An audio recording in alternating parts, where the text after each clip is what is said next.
Hi, I'm Bob Borson from Life of an Architect podcast, and you're listening to U.S. Modernist Radio.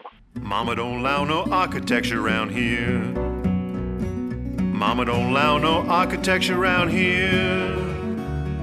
Oh, I don't care what Mama don't allow, gonna draw mine modern anyhow. Mama don't allow no architecture around here. Welcome to U.S. Modernist Radio, where we talk and laugh with people who enjoy, own, create, dream about, preserve, love, and hate modernist architecture, the most exciting and controversial buildings in the world. What could be better than to make a living writing about modernist architecture? Not much.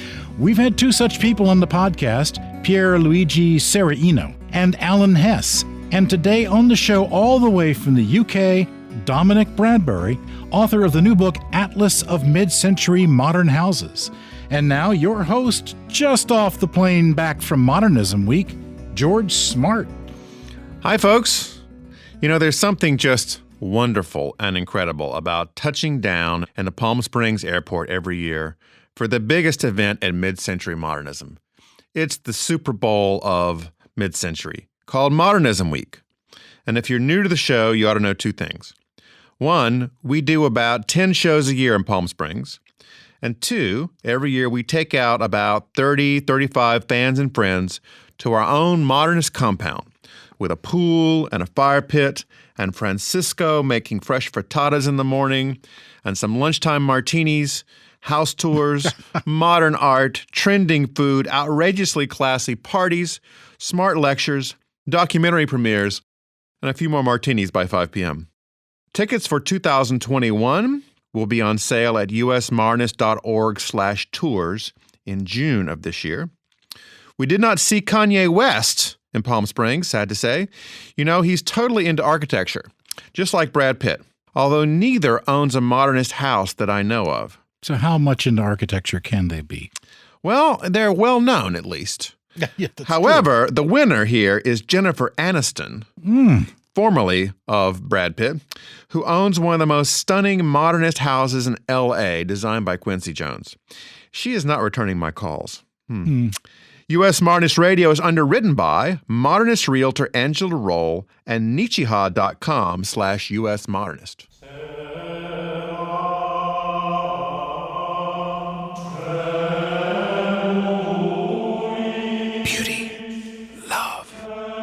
Durability, designed to last for years to come, bringing you peace and tranquility. You feel relaxed, knowing your house can easily achieve any exterior look and any color.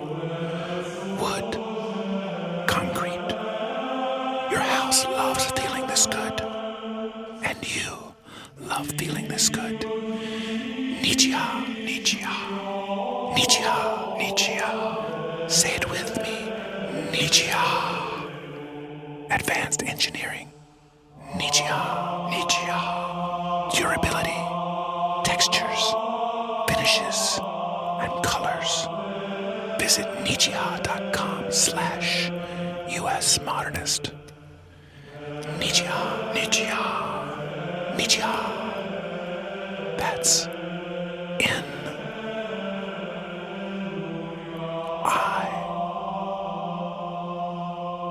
C H I H. Wait for it. A look you'll love. Nichiha. I think I just won Nichiha Bingo. Excellent. Thank you. Dominic Bradbury is a writer and freelance journalist specializing in architecture, design, real estate, and travel, writing over 20 amazing books, at least one of which you probably have on your coffee table. Nordic Houses, Mid-Century Modern Complete, The Iconic House, The Iconic Interior, Off the Grid, Making House, Designers at Home, and his newest book, The Massive Atlas of Mid-Century Modern Houses. Dominic writes for the Financial Times, The Telegraph, House and Garden, World of Interiors, Wallpaper, and various editions of Architectural Digest and Elle Decoration. He is also a guest lecturer at the Victoria and Albert Museum, where he has spoken on various aspects of 20th century design. Welcome, Dominic. Thank you. Good to be with you. So before we get started, I happen to know that you don't live in a modernist house. So I have to ask, after all these books you've written, why not? Well, that's a good question. I live in a little village in Norfolk, in England, and I do have a dream of building a house of my own, a modernist house of my own, but for the moment, I'm sort of making do with sort of collecting some mid-century pieces and some furniture and that sort of thing. So it's a dream. It's definitely a dream. So on the inside, it looks a little more modernist than on the outside? It's creeping in, yeah, it's creeping in. I sort of keep sneaking off to the vintage store and sort of coming back with, a piece of furniture or some ceramics, and it's usually 50s and 60s, so it's gradually coming along, but the dream definitely is to one day sort of build a house of our own. I mean, I've kind of designed it in my head, so it exists only in my mind, but hopefully one day I can translate it into reality.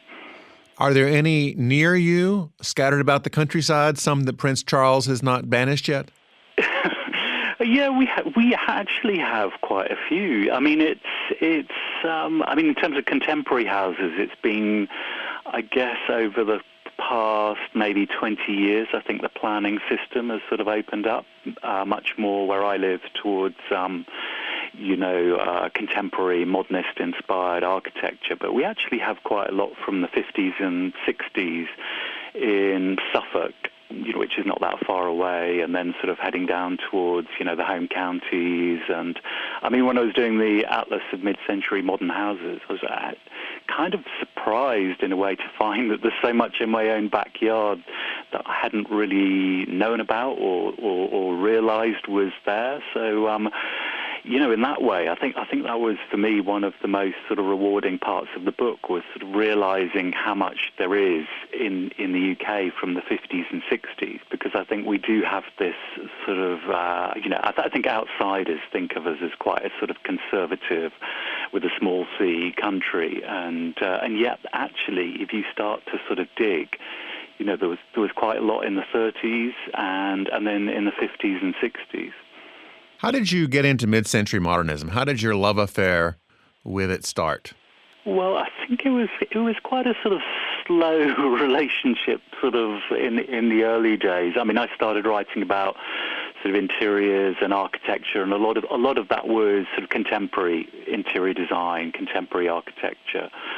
But sort of gradually, I got more interested in sort of architectural history. And then once I was sort of started looking at 20th century modernism, the 50s and 60s really started to stand out for me. I think it's been my favorite period of design for quite a long time. And I wrote a book called Mid-Century Modern Complete a few years ago, and that was sort of a bit of a gift for me. That was sort of, such a wonderful opportunity to be able to kind of dig into not only sort of interiors and architecture, but that book also covered things like furniture, graphics, sort of product design, textiles, ceramics. So it was the whole kind of spectrum. And that sort of obviously got me completely hooked. And so sort of ever since then, I've just been writing about 50s and 60s sort of in particular, and that led me on in a way to the Atlas of Mid-Century Modern Houses. Well, I understand you've been to Palm Springs, right? I have, yeah, and I was interested to hear you've just been out there. I'm a bit jealous. Have you been to a modernism week? I haven't been to a modernism week. No, I mean, I went out, I've been out a few times, but, mostly researching, the book project. So, had a couple of very memorable sort of trips out there, sort of up to see, the John Loughton Elrod House and the Albert Frey House, sort of up on the hill. Oh, yes. The museum, and just so many wonderful houses out there. It's it's a bit like being a sort of kid in a candy store, don't you think? Yeah. Well, we have to correct this problem, Dominic, and get you there during a Modernism Week because you would totally flip out. It's just outstanding. Yeah, well, I'd love to go back. I mean, it's just one of those sort of hot spots, isn't it, for sort of It is. 50s, 60s design. I mean, it's the place to be. Now, what had you write this newest book, The Atlas of Mid-Century Modern Houses, as to opposed to another regional book or a book about one architect?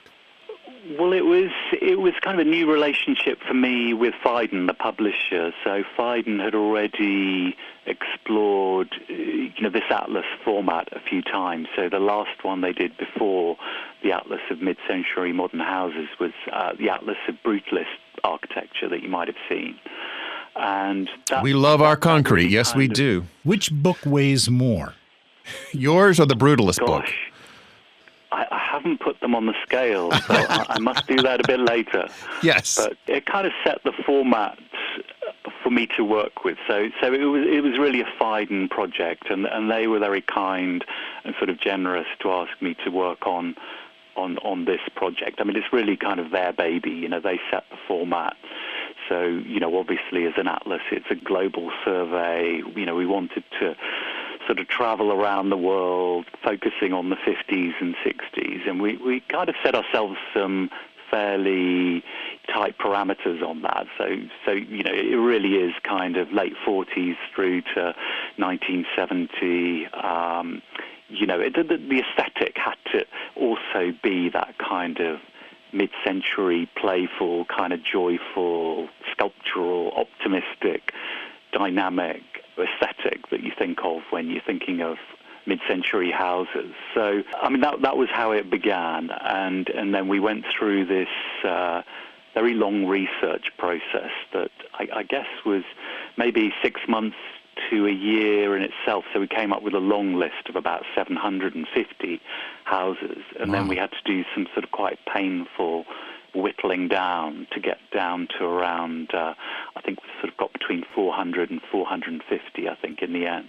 And how much about each house does each entry in the Atlas contain? I mean, I assume you have a photograph of each of these houses? Yeah, that's right. I mean, it kind of varies. So there's a kind of rhythm to the book. So, a house might, one entry on a house might have a double-page spread, or you might have sort of 2 or 3 houses on a spread. So it kind of, there's a bit of variety there. It's not so formulaic that you turn every page and feel, it's kind of linear layout that's repeating itself sort of endlessly. There's some black and white photography, there's some color photography, there's some sort of classic sort of Schulman and Ezra Stoller images, and then there's some contemporary images. And then with each entry, we'll probably have around sort of a concise number of words, about sort of 250, 300 words for each house. And then, as I say, we're covering about sort of 400, 450 houses in all. What are some of the houses people can expect to see in the book? Well, I mean, talking of Palm Springs, as we said, the sort of the Albert Frey, the sort of Kaufman house. We've got sort of plenty of Craig Elwood. The list sort of goes on and on. But then we go down into sort of South America. We've got sort of Oscar Niemeyer's house. It's sort of hard to know where to begin. Louis Berrigan.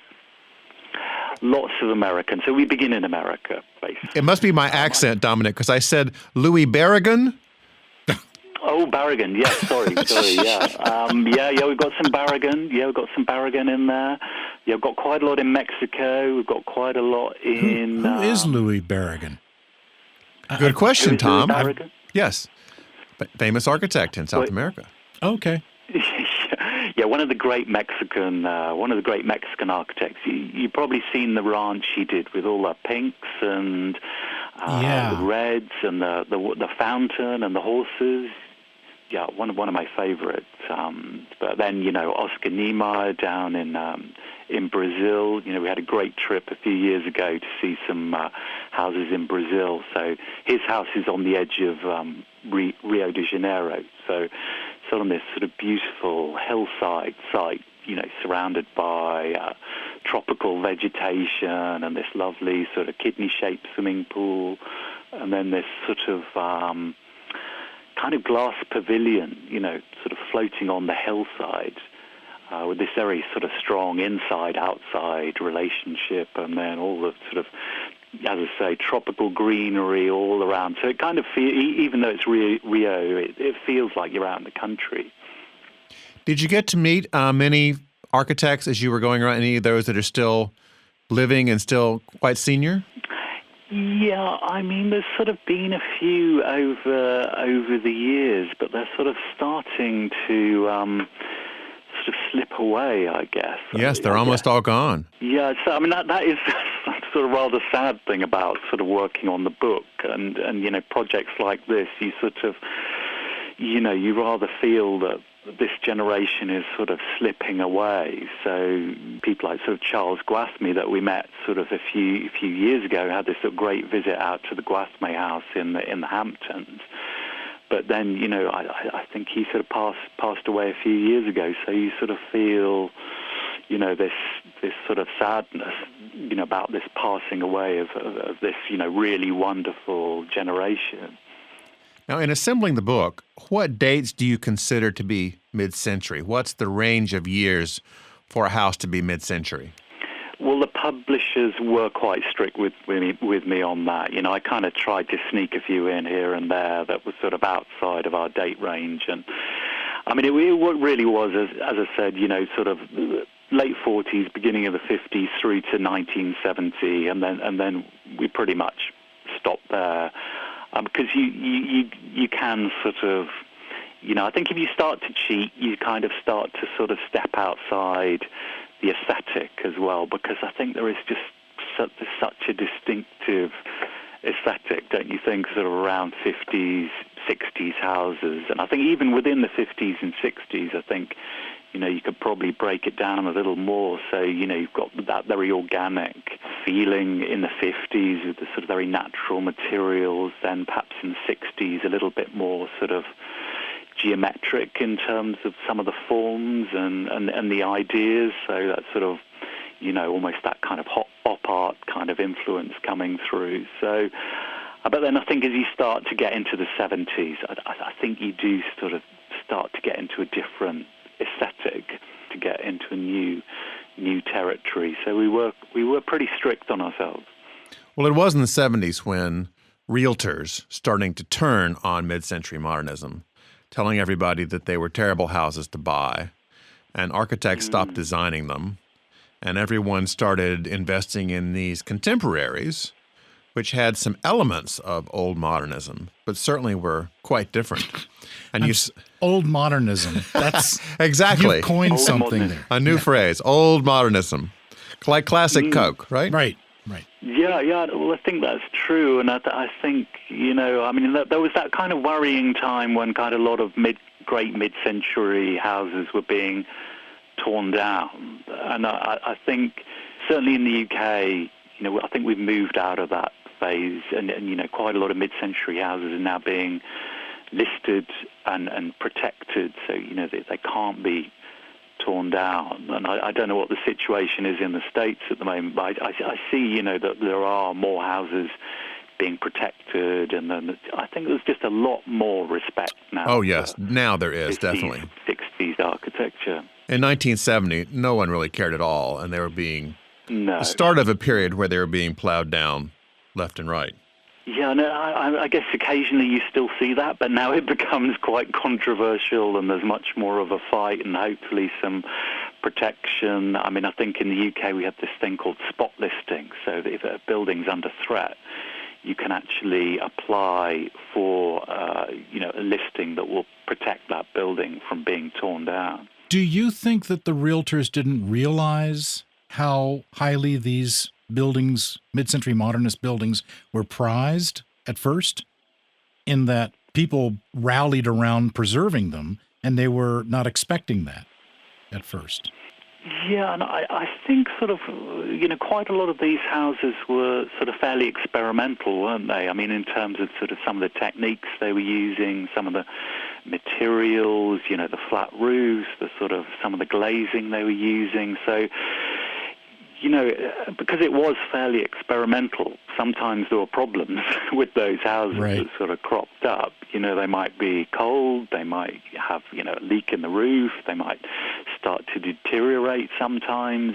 So, like any house, really. But, I think that made some of them a little bit vulnerable. And, so I think the sort of cases, some of the cases that came up, I remember going to see this Arthur Whithoff's house sort of up in New England, and he worked for sort of SOM, and I think that house was going to be torn down.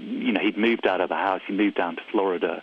I think a real estate developer had bought the house, bought the land, and it was just sort of deteriorating. The house was falling apart, it was cold, the roof was leaking, but then some new owners saw that this house was in danger, and they managed to step in and acquire it. And then get back in touch. Dominic, on this program, whenever we refer to deferred maintenance, we do a shot. Yes. Let me go open a new bottle. Yeah, that'd be nice. I'll do the same. Yeah. Dominic, let's talk about one of your other books on Scandinavia.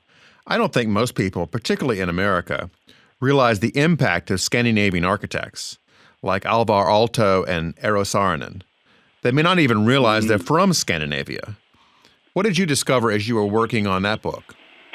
Well, I'm a bit of a Scandinavian fan as well, actually, and I think that some of that does relate back to people like Alvar Aalto and Saarinen and so on. I mean, as you say, some of the guys that travelled over to the States and kind of took that soft modernism. I mean, you were talking about old modernism. I quite like soft modernism, which is kind of that, very organic feeling that you get with lots of timber, natural materials, stone, and so on. And I think that, when I was working on the New Nordic Houses book, which is about contemporary Scandinavian houses, it's actually interesting to follow all those threads through from people like Alvar Aalto and Saarinen and so on, Jon Utzon, sort of all the way back to the present, if that makes any sense.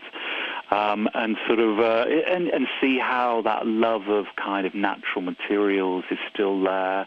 The inside-outside relationship. I mean, it's very contextual design, so it's it has that real sense of place. I mean, I love architecture, and especially houses with a real sense of place that are really responding to the setting and surroundings. And there's also that a really big emphasis on sustainability, New Nordic design. So that kind of love of the landscape is sort of expressed in, a real kind of respect for the land and this sort of wish to preserve the thing that you love rather than sort of damaging it in any way. So, also I think this sort of almost Glenn Murcutt, who coined that phrase of kind of, from Australia, living lightly on the land. Yeah, so I think that the Scandinavians also kind of buy into that sort of living lightly on the land idea. You take the house away and the land will still be okay. It's kind of looking after the things that you love. Well, who are some of the newer Scandinavian architects that are making an impact on architecture? Gosh, well, there's quite a lot. I mean, there's sort of, firms like Snehetta. I'm a bit of a fan of Todd Saunders, who works, you might know him. He sort of did the cabins out on Fogo Island. Fogo Island, yes, of course. Fogo Island. So he's a sort of Canadian-Norwegian sort of hybrid. His office is actually in Bergen in Norway. But he kind of travels backwards and forwards between sort of Canada and Norway. So it's kind of these northern territories almost, sort of subarctic kind of territories, and also very coastal. So, Fogo Island and his work in Canada is, partly a response to the coast, but the same thing actually in Norway. You kind of see these sort of beautiful sort of coastal houses that he's done. Snorre Stinnesson actually is a great architect. You should sort of check him out. He did this beautiful. What a great name, Snorre Stinnesson. That's a great Scandinavian name.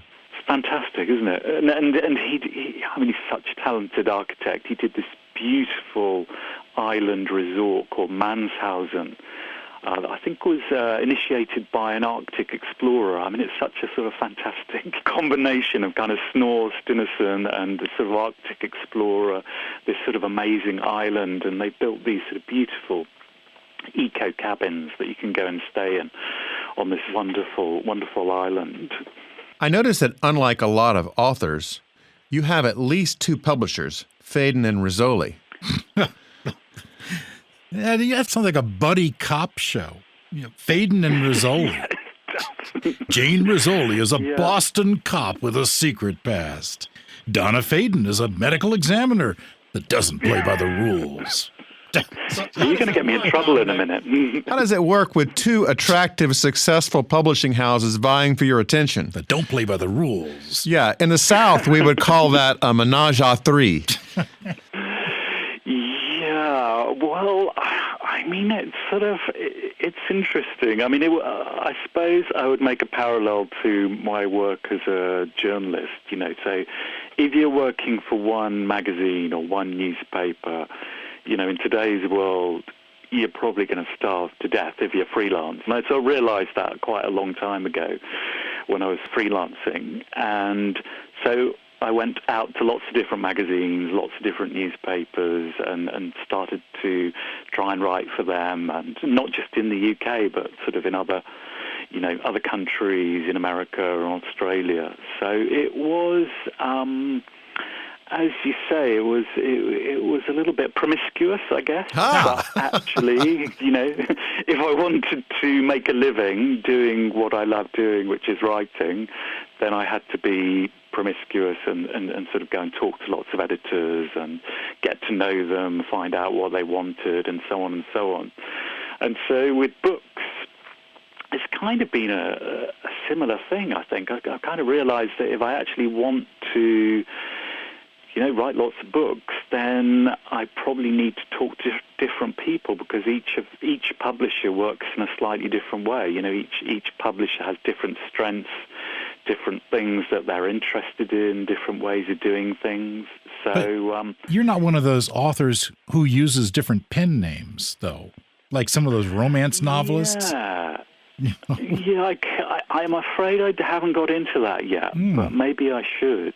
Then you could have like 3 or 4 publishers. That's right. Yeah, exactly. So Real you can come up with a name for me, then I can get out there more. I don't think Even there's more promiscuous. I don't think there's a mid-century modernist architecture bodice ripper novel yet. Well, maybe Dominic can write that. Or Donna Faden could write it. Yes, with Jane Rizzoli. Yep. Yeah, that'd be nice. That'd be nice. Yeah, I don't think there's enough sort of mid-century bodice rippers out there. Right. Well, Jennifer Aniston, if you're listening, George has gone over to the office, about to email again to have you on the show and talk about your amazing Quincy Jones house in L.A. I'm so sorry. He just doesn't give up. But while he's gone, let's go back to the continuing made-up adventures of modernist realtor Angela Roll. In an adventure that we're largely making up, modernist realtor Angela Roll dated Harry Potter at 17 as she attended Le Corbusier High School just down the road from Hogwarts.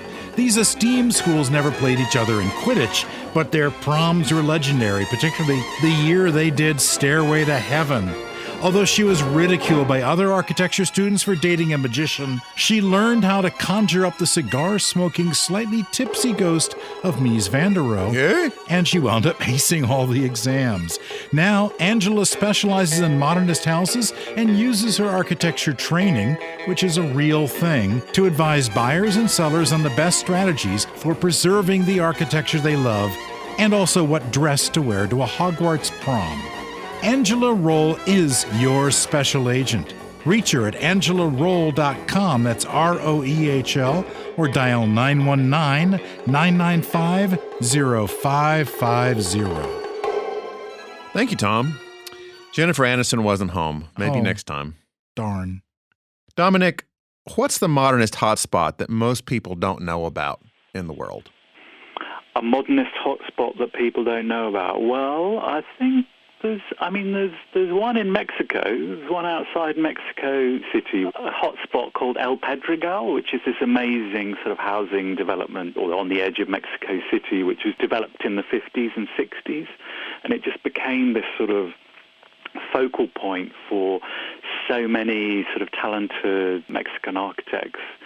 And it sort of each of them kind of built a house sort of, on this estate, or, a couple of houses, all individual sort of one-off unique buildings.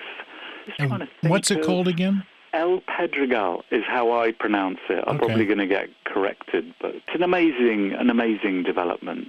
And I think, there's sort of, in Brazil as well, you get these sort of little hot spots, sort of, well, obviously you've got Brasilia, which is an amazing hot spot. And then, places like these utopian communities like Chandigarh as well, where they're inventions, aren't they? They're sort of complete inventions of towns. Now, Chandigarh is not in Brazil. It's in Pakistan? No, in India, yeah. India, yeah. Yeah, I think it sort of goes back to that sort of optimism that you get in the 50s and 60s, where people are just inventing whole new cities, like sort of Brasilia and Chandigarh, so from almost nothing. So, and I think that's why I love that period. You've just got these dreamers who are dreaming in a really big way. And there's modernism in Africa, too, I understand. Yeah, there's some interesting things in Africa, especially in Morocco, actually, in sort of North Africa. Architects like Wolfgang Ewers, who are sort of doing really sort of interesting projects in Morocco. So, Africa was sort of a tough one to sort of research. And, there's a couple of parts of the world that were quite tough, like sort of Africa. Japan was quite tough because they tend to tear down their houses, unfortunately, after 20 or 30 years. So we found that a lot had disappeared in Japan. In the 1960s, modernist architects got a lot carried away with this myth that better designed public housing was going to change society.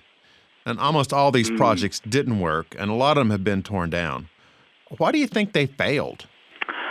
Well, gosh, that's a big question. Well, I think there's sort of a lot of reasons. I mean, if I talk about the UK a little bit, I mean, in the post-war reconstruction period, sort of in the 40s and 50s, I think there was a bit of a rush. We'd had so much bomb damage, in the UK and London and other parts of the UK. So there was quite a rush to build a lot of housing very quickly.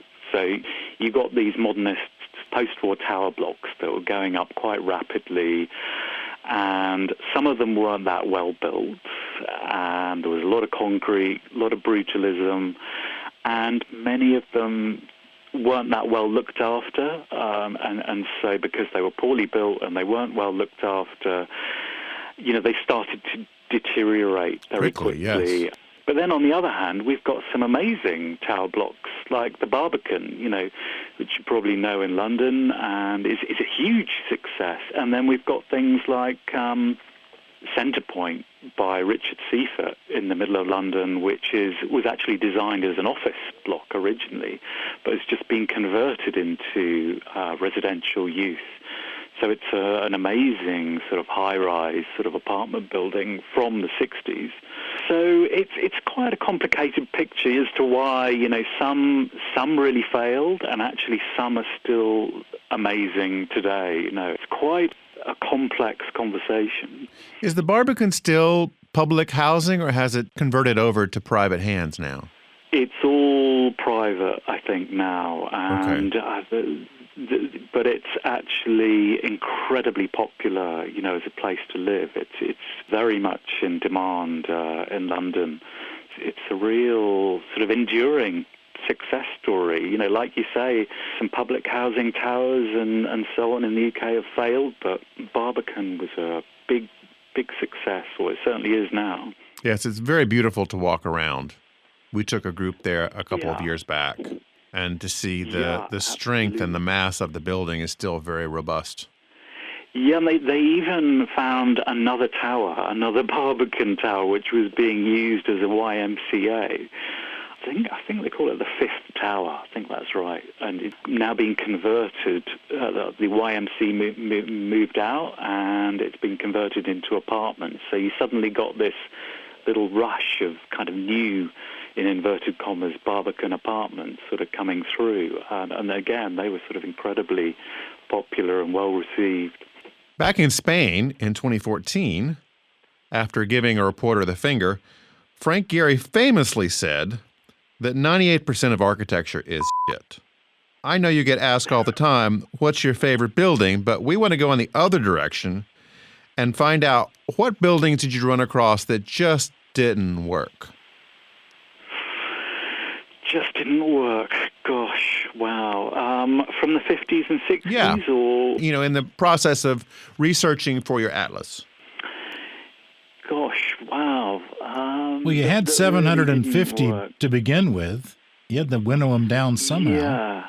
I think the whittling was kind of partly done for us, but as I say, by people tearing down some of the houses, things like that. I mean, there was some, really unusual houses, like, you remember Charles Deaton's sculptured house? In Colorado. Which in Colorado, which he never managed to finish. It was sort of this labor of love that just sort of carried on and carried on and carried on, but like an obsession. It was like Moby Dick, wasn't it? It just sort of desperately trying to sort of finish this house, and just went on for years and years, and then I think finally had to sort of let it go before he'd even really finished the house. So I think there were a few of those that became almost obsessions, which is sort of fascinating in itself. But, I mean, a beautiful house, though, absolutely amazing. So we had Charles Deaton's daughter on the show a couple of months back, who was talking about her involvement in all those years, because he never did finish it, and it was not finished by several of the subsequent owners. Yeah, so maybe it didn't quite work for him, but I think it's an amazing house.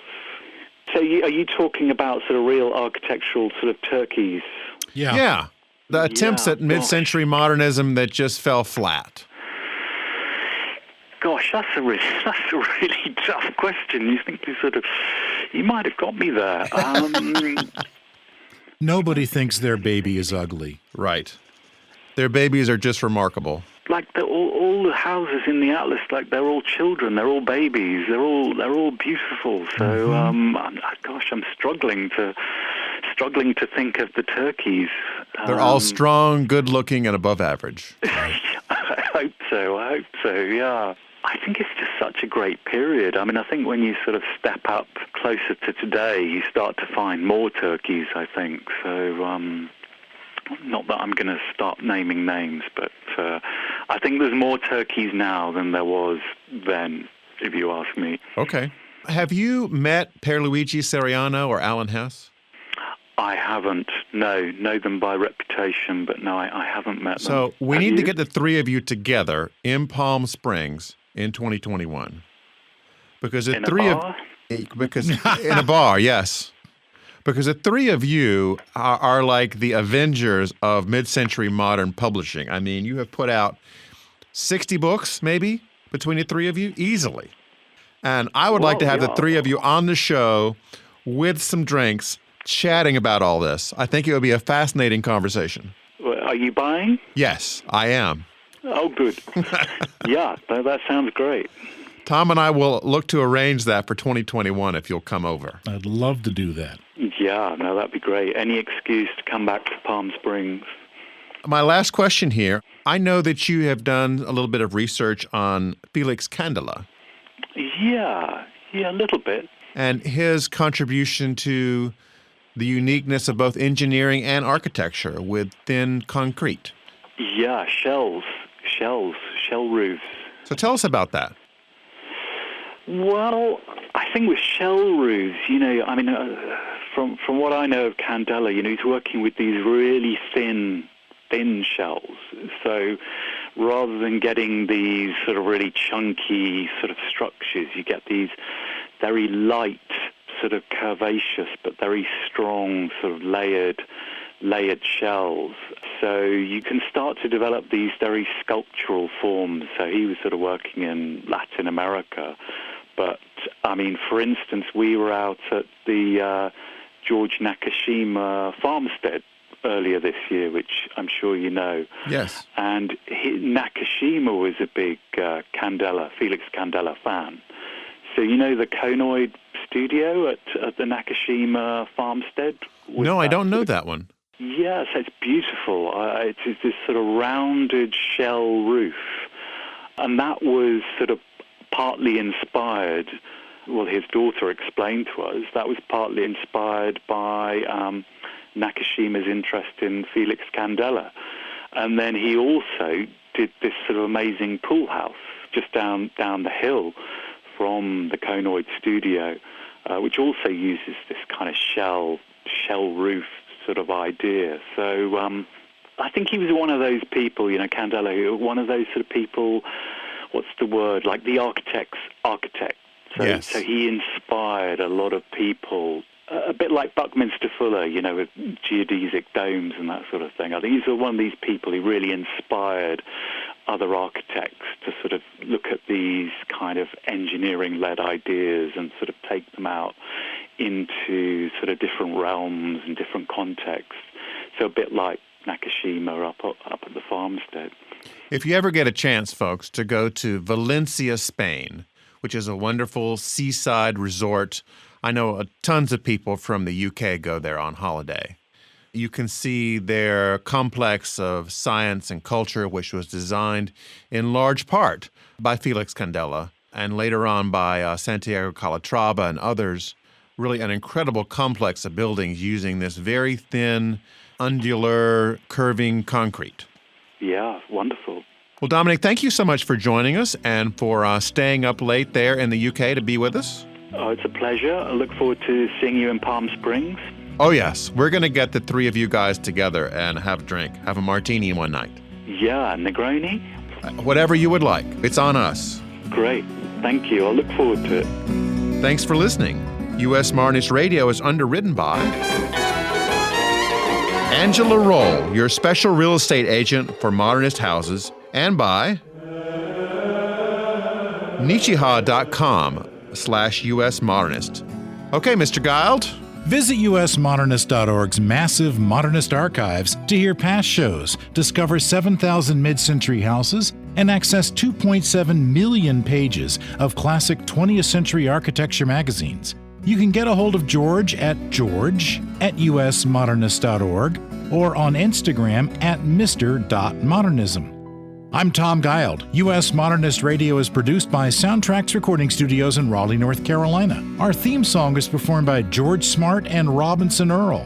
Cindy Stratton, not her real name, researches guest with her new CIA clearance, which she picked up cheap on eBay. Very secret. U.S. Modernist Radio is a production of Modernist Archive, a non-profit educational archive for the documentation, preservation, and promotion of modernist residential design. George and I'll be back soon with another well-researched, painstakingly edited, coffee table-ready edition of U.S. Modernist Radio.